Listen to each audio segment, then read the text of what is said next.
అయితే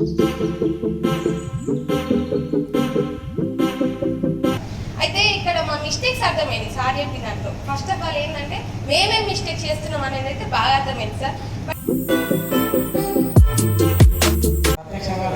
మళ్ళీ చెప్పారా సార్? మళ్ళీ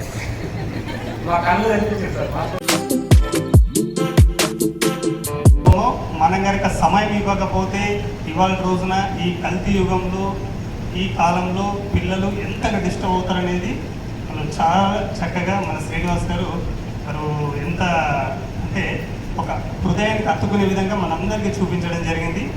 యాజ్ ఏ పేరెంట్ ఇప్పుడు తల్లిదండ్రులు మాత్రం పిల్లల్ని ఏ విధంగా పెంచాలి అనే విషయాలు మాత్రం చాలా మంది పేరెంట్స్ తెలుసుకున్నారు.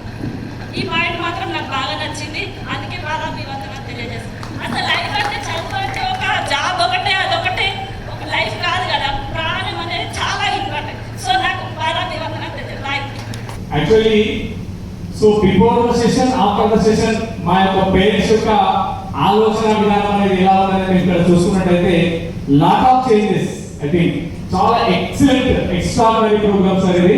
ఒక సంస్కారం పరంగా పిల్లలు ఏ విధంగా ఉండాలి, ఎలా వాళ్ళు పెరగాలి, దానికి పేరెంట్స్గా మన బాధ్యత అనేది ఎంత ఇంపార్టెంట్ అనేది వాళ్ళ వారి సూచనలు 100% మనం అందరం ఆచరించదగినటువంటివి.